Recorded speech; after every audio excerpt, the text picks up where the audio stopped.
I would have not suspected that, but okay. All right, we are back. We are live. Let me click my thing here. Okay. Yep, good. All right. So this is going to be this is the time of year, John, where everybody goes into well, every time I say that, I always have to check myself because I'm about to say that everybody goes into sleep mode when it comes to thinking about their credit. But then I realized last December was one of the biggest months we've had. So maybe things are changing a little bit. Maybe it's more preventative now than anything else. But let me just swing up here real quick. I just need to click that we're live. No, that's last week. All right. Well, we'll just leave this for now. Okay. All right. So welcome. Those of you who are jumping on to Credit Versio's Q&A Wednesday live for the 29th of November. John, this is our third this month that you reminded me this morning. I'm like, could that be right? And I looked at the calendar. I'm like, oh yeah, November started with a Wednesday, and we're coming down to the end of the month, so we have 5 Wednesdays in November this year. So we are here 3 times. All right, so John, we'll open it up to questions. I know we got a couple of people jumping on, but I thought we would start with what should somebody do if they receive a collection notice in the mail? What are your Well, yeah. now? And let's say they don't let me frame this a little bit. So they don't recognize the company. It's And some third party. why would they? Right. Exactly. Yeah. Maybe say this is somewhat of a surprise to them. Maybe it's medical. Maybe it was they co-signed for something, and this is kind of coming out of the blue. I've had that conversation many times before. So they get some kind of a notification in the mail letting them know that they're being contacted to collect the debt, and walk us through what you think your best advice would be for something like that. Sure. So if you get a collection notice in the mail, you're probably not going to recognize the company, because why would you? Right. I mean, people who get collections, or people who have collections, had some sort of relationship with what's called the OG, or excuse me, the OC, the original creditor, which is either a medical service provider or a credit card issuer, an insurance company, an apartment complex. They had some sort of relationship with some sort of service provider or original creditor. And that didn't go well. It went into some form of default, and then the original creditor outsourced the collection of that debt to a third-party debt collector, or they bundled that defaulted debt with a bunch of other defaulted debts and sold it to a debt buyer, and the debt buyer is now working with a collection agency to collect those debts. So it's very unlikely that you're going to recognize the name of these companies unless you have a bunch of experience with collections, and if you do, then that's obviously not good. But the first thing to do when you get one of those is don't throw it away, and don't run it through the shredder, and don't ignore it. And I have been around long enough to have seen and heard some really bad advice given with respect to collection notices. And the worst advice I ever heard, and David, I remember where I was sitting, and I remember what I was doing. I was sitting at the Federal Reserve Bank of Atlanta with a colleague of mine. This is when I worked at FICO. A colleague of mine, we were sitting there, and they had a speaker who was a kind of like a finance celebrity type of person. Yeah. Who was speaking to a massive room full of Fed employees and guests. And this person basically said, if you get any sort of communication from a debt collector, to ignore it. And me and my colleague looked at each other, and we were like, whoa, did he really just say that? Because he's advising people to do nothing and make it more likely that they're going to get sued. So Right. The advice that I have when you get one of those notices is don't run it through the shredder, and do not ignore it. Deal with it. Because if you deal with it, then the resolution of any sort of collection is going to be cheaper, faster, and certainly less painful than it needs to be. So that's number one. Number two, make sure it's legitimate and real. I would never advise people to pay debts that they do not owe. That's that's crazy. I would never tell someone to do something like that. But what I would do is to tell people to pay debts that they actually owe. So what you want to do is you want to read the collection letter or notice, however you want to phrase it, and it's going to indicate, number one, the amount that you owe and who the original creditor is, meaning on behalf of what organization is the collector working. And so it should become pretty evident at that point. Oh, this is my defaulted apartment lease. Yeah. Or, oh, this is the $700 insurance premium that I ignored and never paid, and now they outsourced it to a collection agency.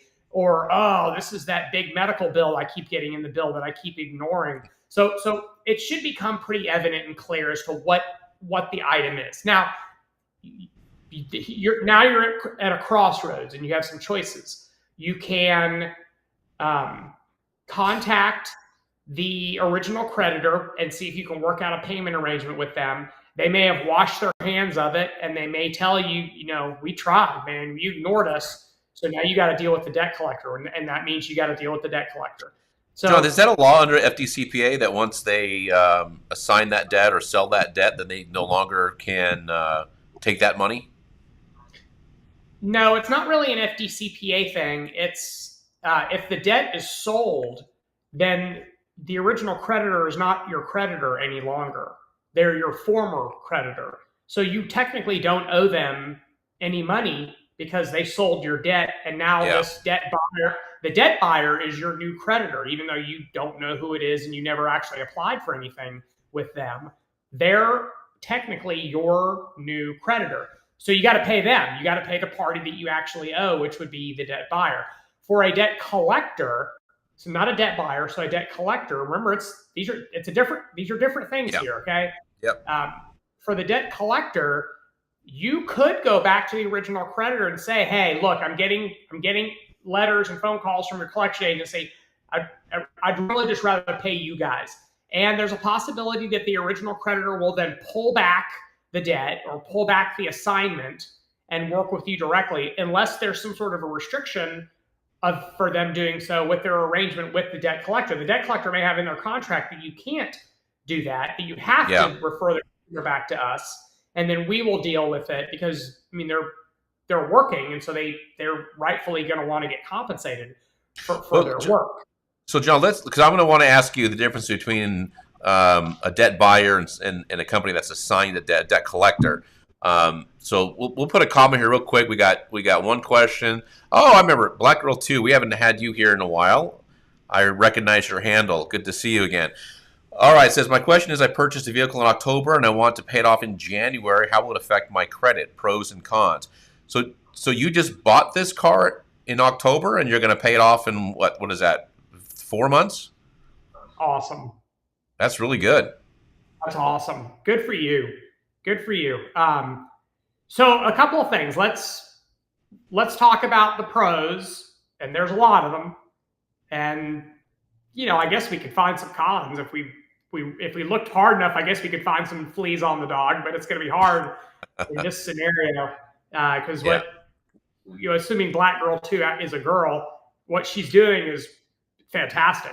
So number one, when you I think she was saying yes to paying off the car fast, not that she's a girl. I think we can probably surmise that she's a girl. Yeah. Okay. Well. Listen. So you're right. What she's doing is unusual, right? I mean, usually when people take out auto loans, they take them out for years and then they'll pay on them for years, and it doesn't necessarily mean that they're going to pay on them for 48 months or 60 months or 72 months. But, the fact that she's paying it off after 4 months, good for her. Fantastic. So the pros obviously are you are going to get your title from the lender, which means you're the rightful owner of that car, where right now your lender is the rightful owner of that car. So you're going to get your title, which is great, because now you're going to have another piece of paper in your house that you're going to have to keep track of. Number two is you don't have to write a check every single month because it's paid off. You're not going to have to pay interest any longer because you don't owe anybody any debt. and you're going to have one fewer account on your credit report that has a balance. And so these are all good things. The only con I can think of, there's a couple of them actually, but I'm digging deep here to find something bad to say. So number one is, I have a buddy of mine who uses the phrase "keep your powder dry," and I think a lot of people understand what that phrase means. In a financial sense, keep your powder dry means use a lender's money to buy something, keep your own money in your account in case you want to use it for something else. So you're keeping your powder dry, so to speak. Obviously, if you write a big check in January and pay off your auto loan, you're using a bunch of your cash, and therefore that is not dry powder any longer. So if some other big opportunity pops up in the middle of January or in February, you may not be able to take advantage of it. Again, I'm digging deep here, David. So that's one thing, is the whole keep your powder dry. Number two is that, believe it or not, your credit score may actually go down. There is a little known and kind of misunderstood aspect of credit scoring systems, in as much as whenever I write about this, people think I'm crazy, is that you are actually rewarded for having installment debt on your credit report. And when you pay off your auto loan, that installment debt will be gone. Now, this only applies to you if this is your only installment debt, and by paying it off, you're going to eliminate all of your installment debt. And so to the extent that that's not your scenario, then never mind, and you can stop listening to me. But pull your credit reports before you write that big check, and then pull your credit reports again after the update hits your credit report. And I'd be curious to see what that does to your credit score. Now, here's my advice. If you have a penny of credit card debt, pay that off first and then deal with your auto loan debt, because your credit card debt is going to be considerably more expensive to service than your auto loan debt, and it's much more problematic for your credit scores than your installment auto loan debt. But by and large, I think you're getting a big fat A+ for what you're doing. Yeah, definitely. All right. So thought so, because it went down after they ran it about 14 points. I have credit cards still reports. Okay. Yeah, you're good. Jamal. Oh, Deji, good to see you. Welcome back. Jamal, what about old debt that is still showing on a credit report after the 7 years? It's been 9 years. Well, Jamal, I guess the question that I have for you, I hate to answer a question with a question, but I have to. When you're talking about old debt, is it just old debt that's in good standing, or like if you paid off an auto loan, or if you sold your house and therefore your mortgage got paid off? Or are you legitimately talking about a balance on some account that does not exist any longer, or it went into default 9 years ago? So I guess I need some clarity as to what we're talking Charge about off. here. Yeah, I seen a charge off account. Oh, okay. So it's a chart. So that, thank you. That makes the answer a little bit easier.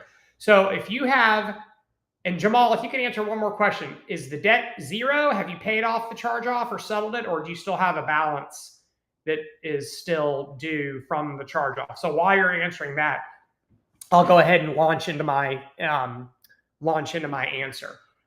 So the Fair Credit Reporting Act is crystal clear on this issue. And the issue is that it's 7 years from the date that it first went delinquent and never cured.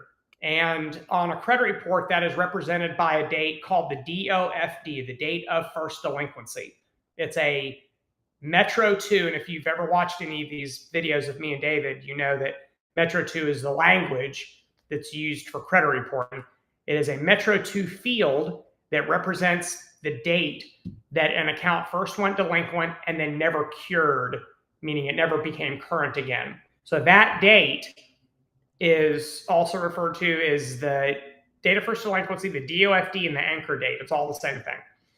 And that date is chiseled into stone. It can't change, because when you start updating that date, you start having to talk about the issue of re-aging. That's kind of a dirty word in credit reporting.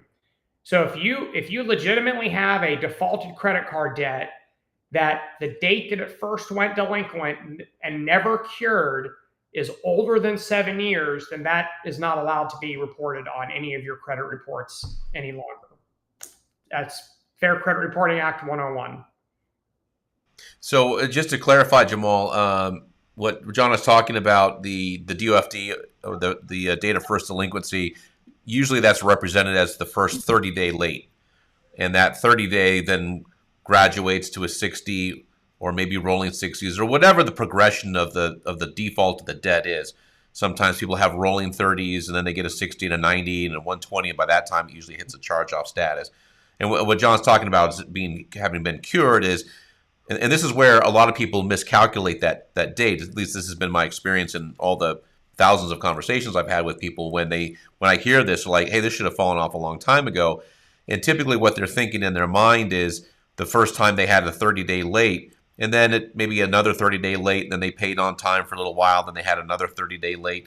Well, that 7 years does not start way back at that first 30-day late, and then you cured it, meaning you got caught up, and then maybe had some trouble later on down the line. It's that 30-day that led to that next one, that 60 and that 90 and that 120, that eventually That's right. that was never cured. Never cured. So that progression of default to where the original creditor decided they needed to charge that off at whatever timetable that was. So that's typically. Let me give you a good example. And this, in the credit report, this date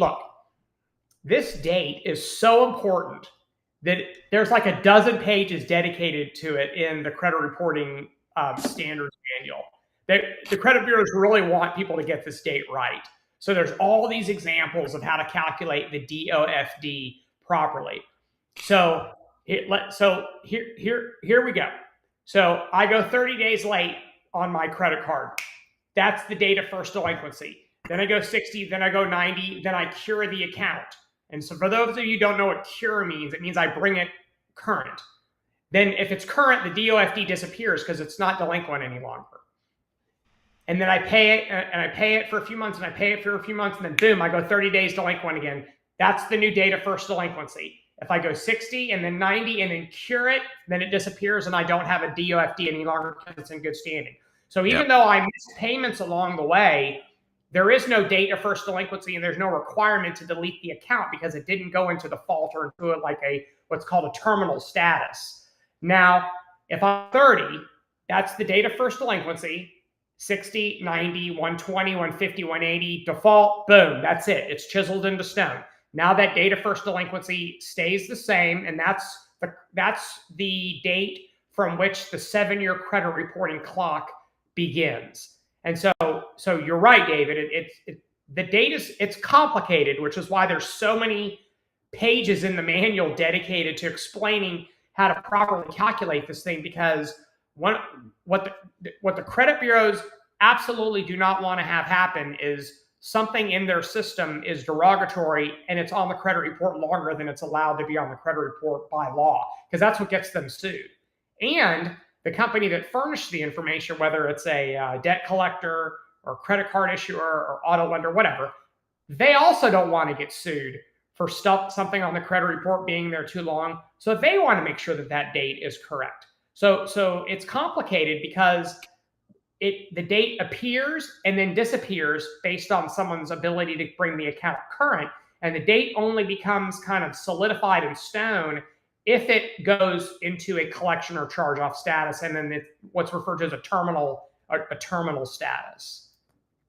You know, Jamal, I don't know how it works anymore because for the last 4 years at Credit Versio, we don't do credit repair anymore. And even though that's my background, what used to happen, and this was something that I saw when I was going through the process myself a long time ago, was when you submitted a dispute to the credit bureaus, when they replied, they would oftentimes reply with a credit report. And then one of the things I loved about the bureau credit reports when you get them in the mail is, normally it's in a landscape presentation, and then off to the very right of the trade line, it'll tell you this is due to report until. and they'll do the math for you because they have the DOFD in the system. Now, you and I can't see that. There is, as a general rule, there's no area on a credit report or in the type of report that we get that's going to show you what that DOFD is. But they will do the math for you. So, John, do you know?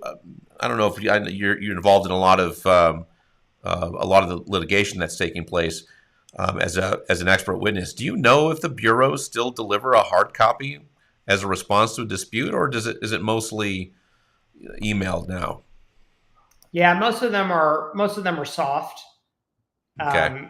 but that it's not universal. I mean, certainly in a lot of the document production that I see in the lawsuits that I'm involved with as an expert, um, there are scanned copies of printed credit reports.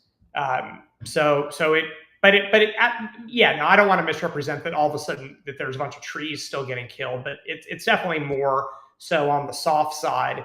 But there are some examples of when people actually still do want their credit reports mailed to them. Yeah. All And some of, right. one of these days, I don't want to do this, but one of these days, someone's going to sit down and actually count the number of different credit report formats that are available out there. I mean, there must be dozens and dozens of them. A Yeah. lot of them don't show, a lot of them do not show the date of first delinquency, because a lot of the credit reports that are available to consumers are formatted for consumer consumption, meaning Yeah. they don't use industry jargon and nomenclature because it's confusing. There are some that will kind of work around the nomenclature. Like, for example, the Experian credit reports and the TransUnion credit reports.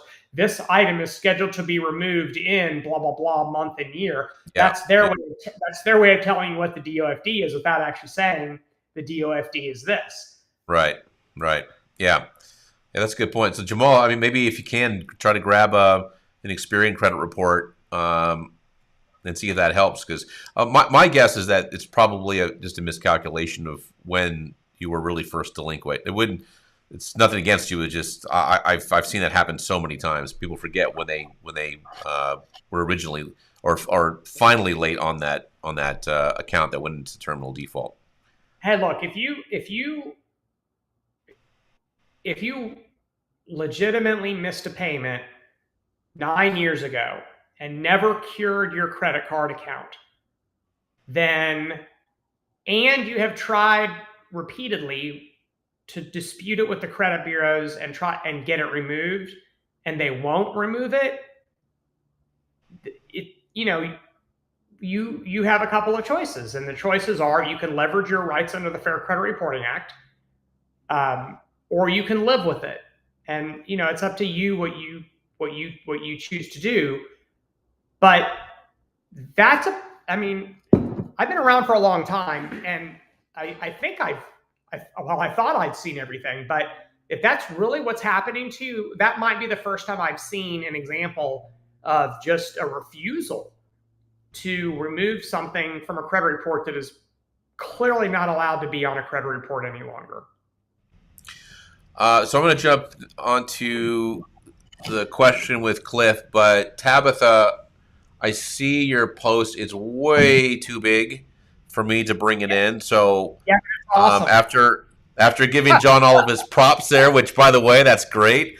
If you can do this for us, if you could just make that a little bit more bite sized and maybe just ask each question one at a time, and that way it's a lot easier for John and I to tackle this, and it's a lot easier for the viewers to get some value out of it as well. So All right. just for the viewers. So Tabitha is A, awesome, and B, has a really good memory. And so Tabitha remembers when I was on CNBC, yes, the financial network. I was on like 175 times over a year and a half period.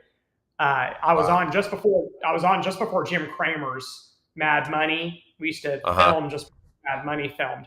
And so it was me and a woman called, not called, her name was Carmen Wong Ulrich. I think she goes by Carmen Wong now. She's fantastic. She's a brilliant woman. She was the host of the show it was called On the Money. And I was a frequent contributor. And there's a difference between being a guest and a contributor. Guests don't get paid, and they can go on any channel. Contributors do get paid, but you're only allowed to go on NBC networks. So there's a little bit of a difference between, the being a guest and a contributor. So I was a contributor for 18 months, and I had an agent, I had a contract. I was flying up to CNBC's in Englewood Cliffs, New Jersey. So I was flying up to New Jersey a couple of times a week to film on the money. And so Tabitha's mentioning that she used to watch me when she was in college, and so that's awesome because I figured that's very cool. Yeah, that's cool, and great coincidence that Tabitha, here you are, and John's here too tonight. All right, Cliff, how should a charge-off account be reported if a 1099-C was issued by the original creditor? And John, maybe you can start by just letting everybody know what a 1099-C is and under what circumstances somebody would receive one. I probably should talk about what a charge-off is too. I mean, I could be wrong, but I would make the assumption this audience is probably pretty aware of what a charge-off is. But if you want to start at the very finish line, yeah, charge-off is an account. Did I say finish line? I meant starting line. Oh, no. So a charge-off is essentially it's an accounting designation.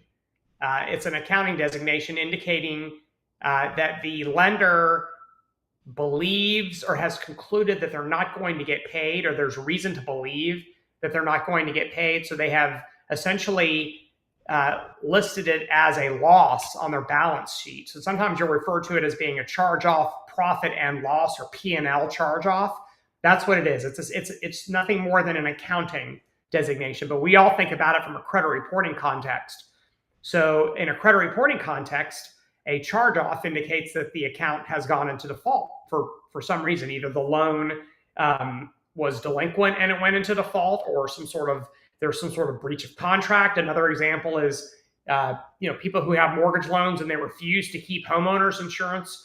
They're eventually going to go into default on the loan, even though they may have never missed a payment. So there's loan delinquency and then there's loan default, which are two completely different things. So if you have a charge-off and the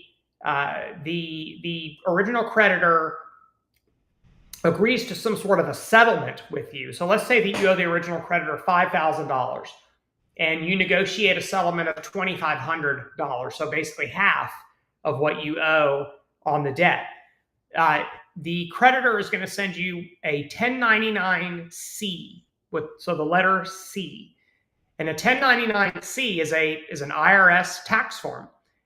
For those of you who are self-employed, you get a ton of 1099s throughout, or you'll get a ton of 1099s starting in January and February of next year to represent the amount that you were paid as a non-employee.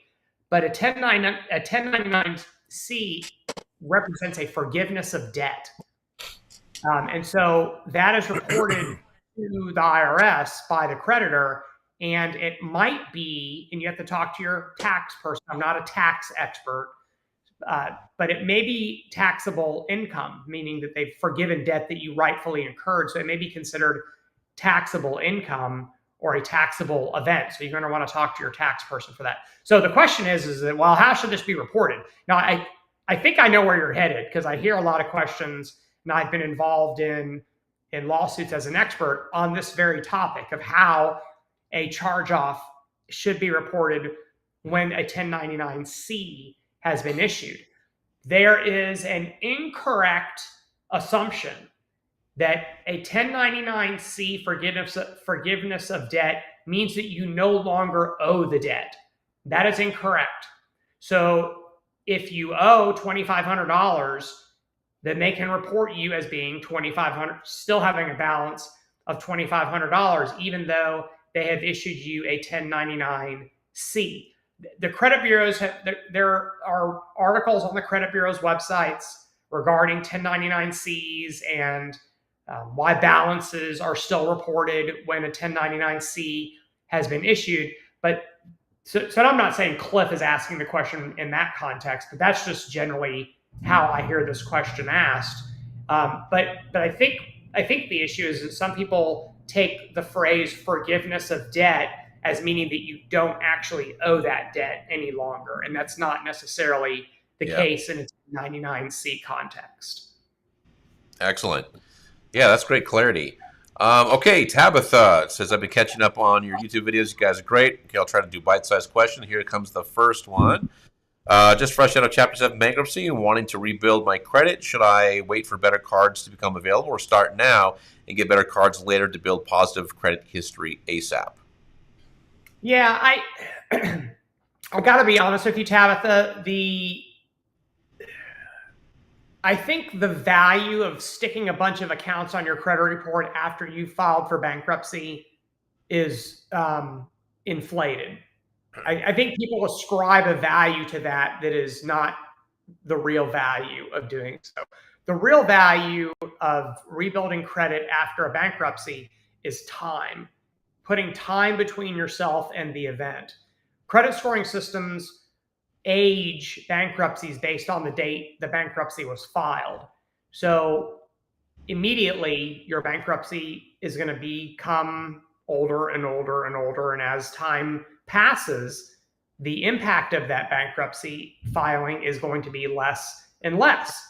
Now, I'm referring to the filing, so the actual public records component of your credit report where the information about the bankruptcy resides. You may also have a bunch of debts on your credit report that are listed as being included or discharged by the Chapter 7 bankruptcy. Those are a separate issue. Those will start to kind of go back up to the discussion of the date of first delinquency from Jamal's question. Those have to be removed no later than 7 years from the date of first delinquency.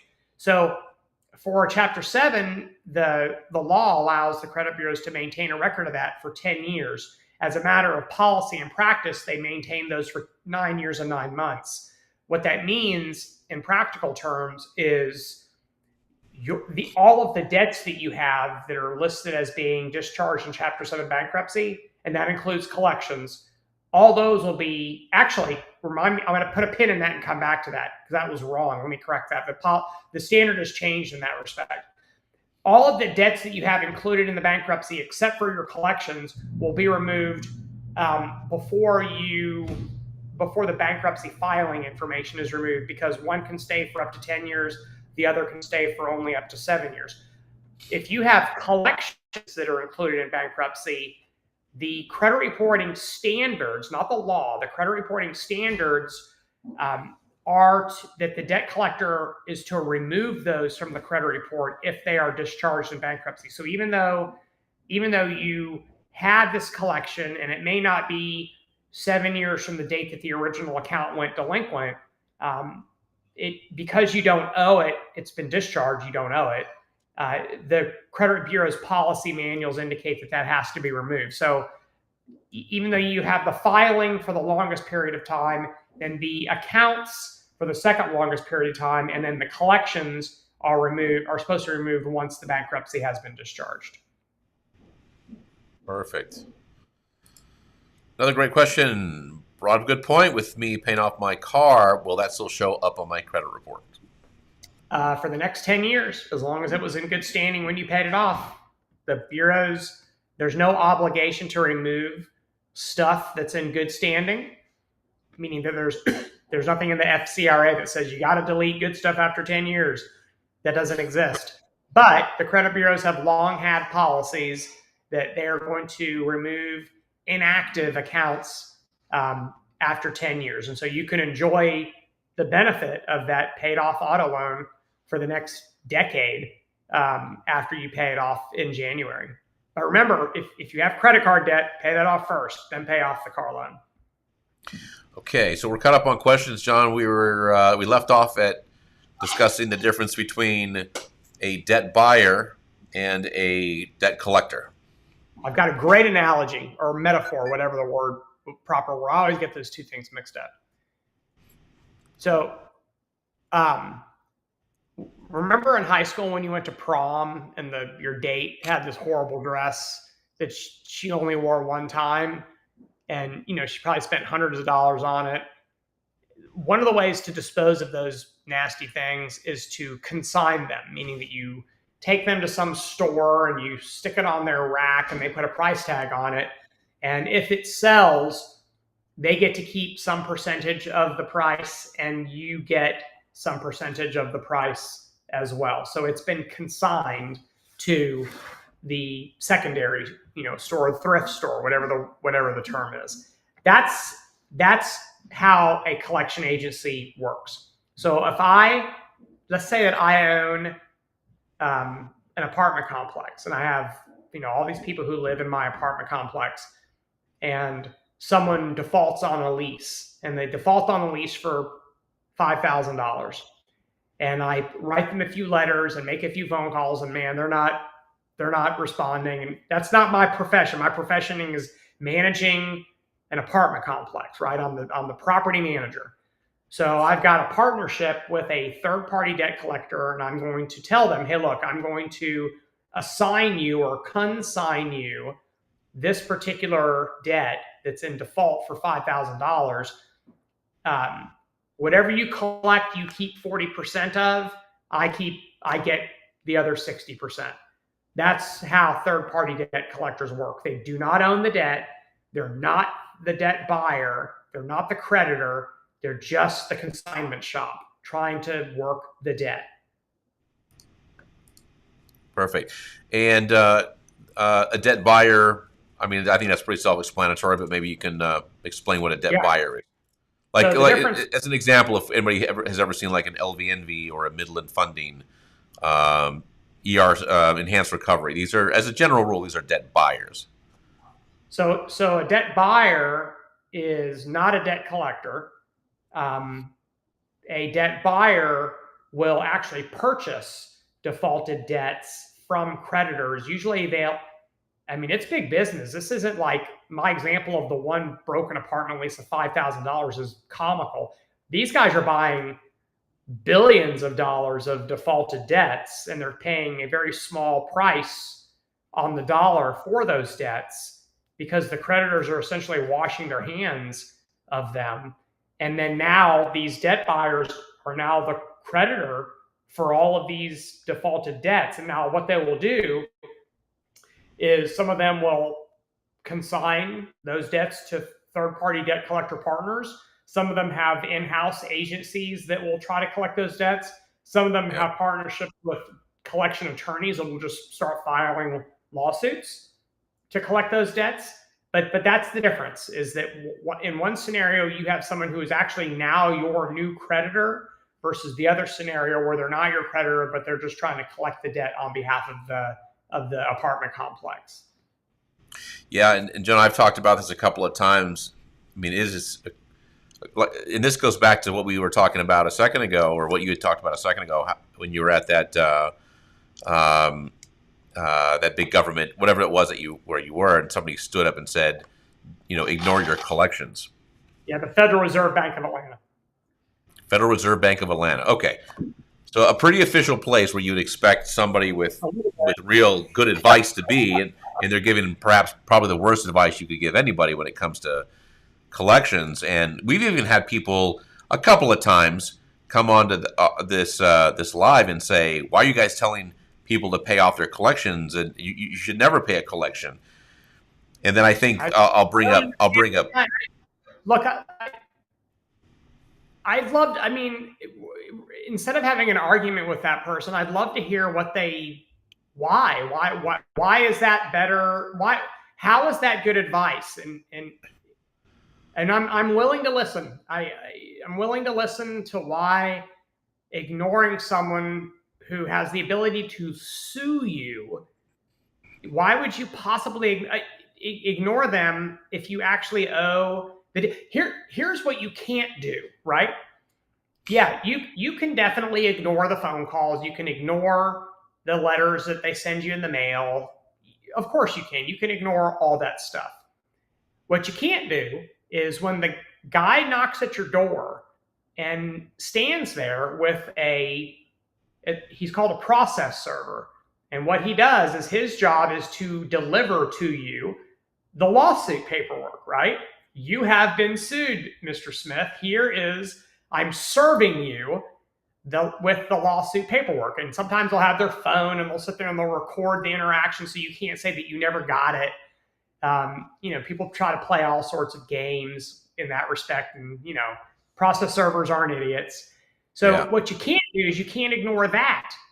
And if you do ignore that, then you end up with what's called a default judgment against you. Because if you don't reply to it, meaning you just throw all that stuff in the garbage, then you end up with a default judgment against you. And then what you've just done is you've given the creditor the power of the law. And one of the things they can do is I think it's called a writ of sequestration, which is in English referred to as wage garnishment. And what are you going to do? You can't tell Yeah. your employer to not comply with a writ of sequestration. You can't do that. So eventually there comes a point where ignore becomes an untenable strategy and an unrealistic strategy. So I always have told consumers, do the exact opposite. Deal with it. If it's legitimate, you actually owe it. Deal with it. You avoid all that nastiness that comes with ignoring the debt collector, and you may be able to settle it real quickly for cheaper than what you actually owe. You can write it off, you can forget about it, you can move on with your life, and you don't have to worry about some dude knocking at your door, leaving a bunch of lawsuit paperwork on your doorstep, filming you while you pretend to ignore him. Yeah. And just to go a couple of steps before that takes place, John, but the example or the story that I've told is that, one of my good friends here in Las Vegas, that's what he does. He's in-house counsel for a collection company. And then what he does is, and we sit down all the time. We watch Knights games together. And he's like, yeah, he goes, I'll get a stack of debt, defaulted debt on my desk. And he's like, all I do is I go through, I have, permissible purpose to look at the credit report. And he goes, I forgot what that's for. He goes, I'll see if they have any, if it's worth our time. And I'll look at their credit report and I'll see if they've got available balances on their credit cards, if they own a home. He's like, it takes me 3-4 minutes to make that determination. And it's just like, now I do all the paperwork and I file the lawsuit, and then the next one, and then the next one, and then the next one. And he's like 20, 30 every single day. So that's a very good dovetail into something else with respect to those collections. Is debt collectors do in fact have permissible purpose to pull your credit reports. You can't say, no, don't pull my credit report or I'm going to sue you, because you can't do that, because it's straight out of the Fair Credit Reporting Act. To collect a debt is a permissible purpose, which means that they can legally pull your credit report. Now, why are they doing that? So to your friend's point, that generally they're looking for two things. One of them is capacity. So in other words, do you have credit cards with available credit where you could charge the amount that you actually owe the debt collector? So in other words, do you have the capability of paying them? And therefore, is it worth chasing this person down and getting aggressive because we know they have the capability of paying? That's number one. Number two, you can model this activity. There are credit scores, not the typical credit scores that we think of, like when you apply for a loan, but there are collection credit scores that will essentially predict the likelihood of you paying a collection. FICO builds them, other companies build them. They're called collection scores. If you Google FICO collection scores, you can read all about them. And essentially what they do is people who are scored using these collection scoring systems are ranked. It's called rank ordering. They're ranked. And the people who score well are more likely to pay collections than people who score poorly. So what this allows the debt collector to do is to appropriately allocate work resources. So am I really going to spend a ton of time trying to collect from people who have horrible collection scores? Of course not. I'm just going to sue them, right? I don't want to spend any more time or money than I have to. I'm just going to sue them. The people who have really good collection scores, the likelihood of me collecting from them by using more soft collection tactics like phone calls and letters is much higher. So I don't have to go out and file lawsuits and do all that kind of stuff. Because that's not a cheap date. That's expensive and time consuming to do. If they're more likely to pay me from a phone call, then I'll make that phone call. Yeah. All right. Question, Black Girl 2. What is the issue with credit repair companies being sued now? Is it being reworded with assist you but charging for assistance? Um, I may let you take that. I think I know I think she's referring to TSR and CFPB, but I don't know. Maybe that you would have Yeah. some pretty good insight if that's really what your question is grounded in. But credit repair companies getting sued is nothing new.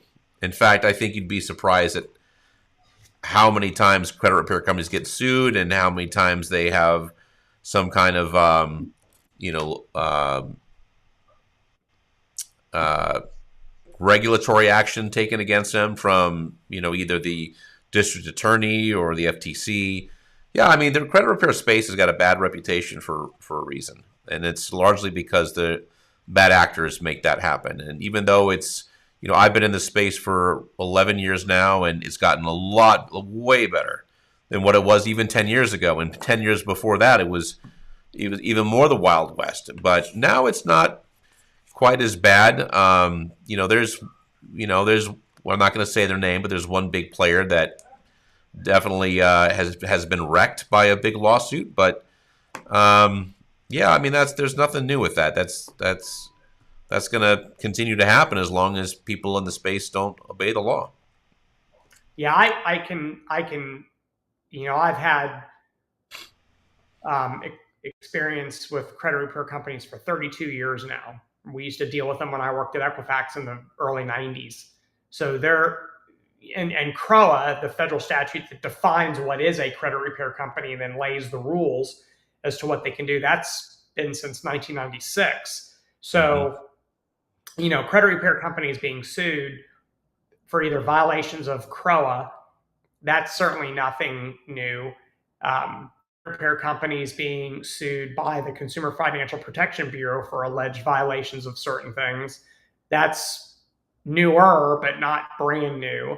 And Yeah. then the FTC takes their pound of flesh also periodically when credit repair companies are, doing things that they deem to be illegal, like filing false reports on behalf of people trying to get stuff Yeah. deleted. So, yeah. So look, it's not, being a credit repair company is. And by the way, credit repair companies are illegal in the state where I live. You can't be a credit repair company in Georgia. It's a violation of state law. I think I could be wrong, Dave, but I think it's the No, only. that's true. And same thing with South Carolina.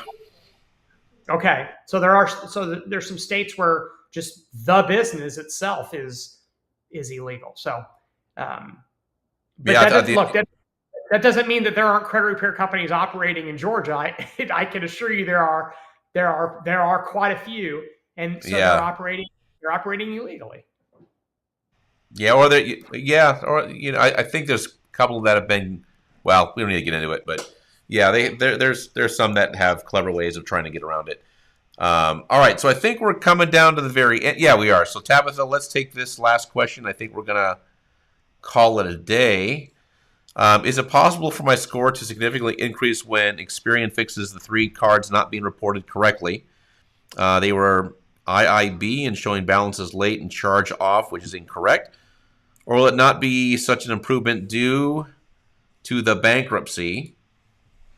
My Experian is the most depressed score out of the three. Thanks.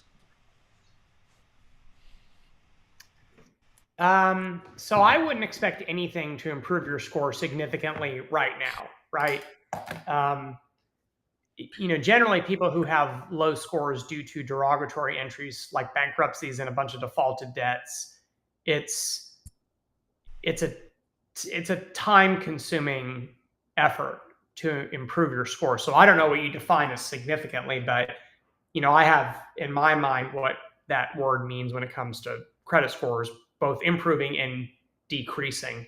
Um, so if you've got a bankruptcy and you've got defaulted debts on your credit report, and you've got a couple of credit cards that are reporting incorrectly, and they correct the reporting of those cards, will that improve your score? I don't know. Maybe it depends on what has been changed. Is something deleted?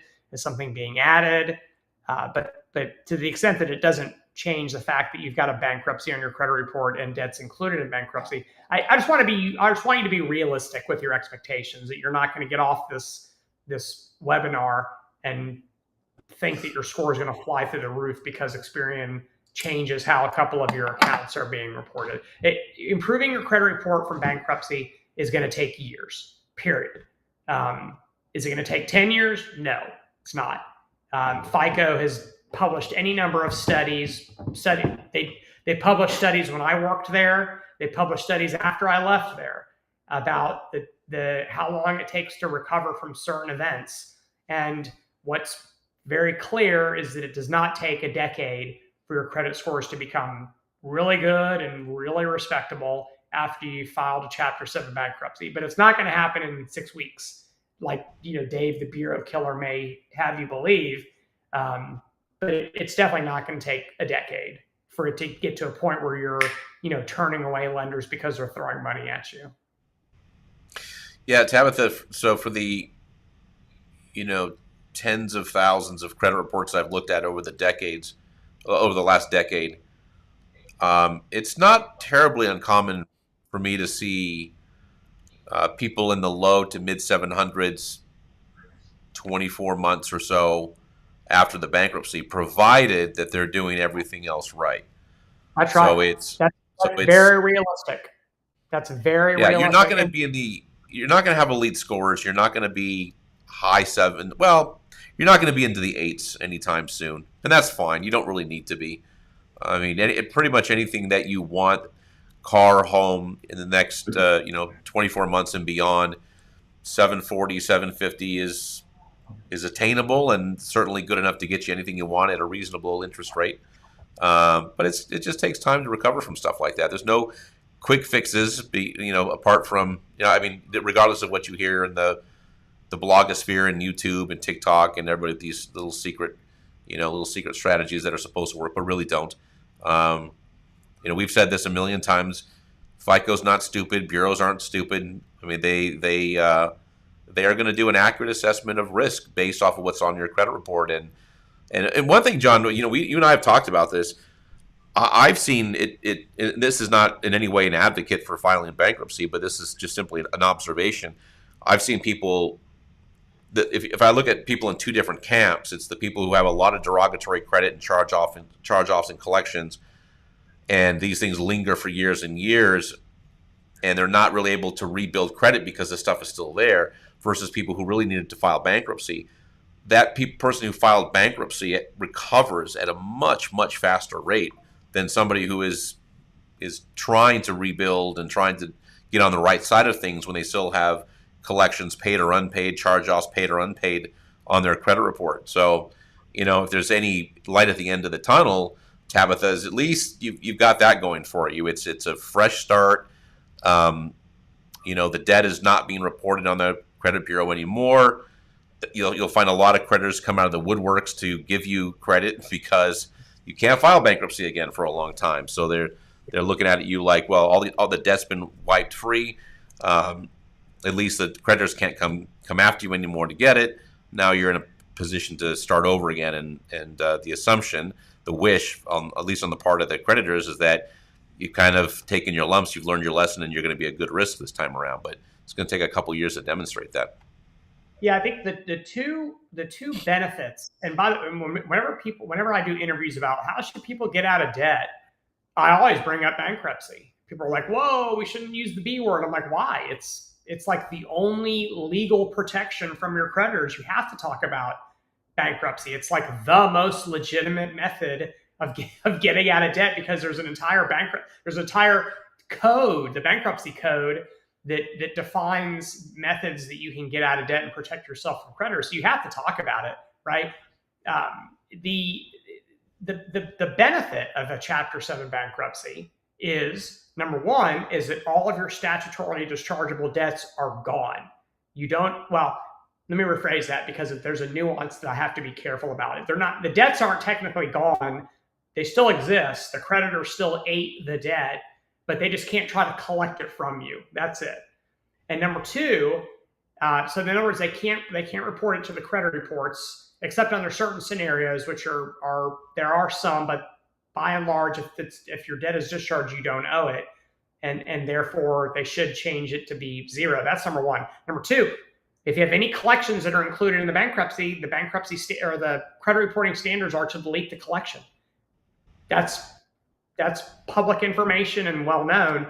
So by filing bankruptcy, you can actually reduce the number of collections on your credit report because they're supposed to be deleted. Now, are they always deleted? No. There are certain scenarios where they can remain. Nothing is universal like people want it to be. But by and large, those are the standards. You got to delete collections if they're included in bankruptcy. So number one is you don't have all this defaulted debt on your credit reports any longer, and you don't have any more collections on your credit report. That's a significantly better position that you were in yesterday. And yes, you've got to deal with this bankruptcy for the next 10 years, but straight out of the gate, you have these two immediate benefits of the Chapter 7 that you would not have if you just basically sat there and tried to swim in the quicksand a little bit longer, trying to get yourself out of debt. And a good bankruptcy attorney will tell you this is your best option versus, hey, you can fight this and you can work really hard. You can get out of this debt, or bankruptcy is your best option. Yeah. All right. That's it for us today, John. Thank you very much. I appreciate it. Great questions today. And we'll be back in a couple of weeks to do another one. In the meantime, if you see this in a replay, have a question, just feel free to post it and we'll swing back around and answer it for you. Thank you very much. John, thanks again. Great answers, and we'll see you next time. All right, Dave. Thank you for having me.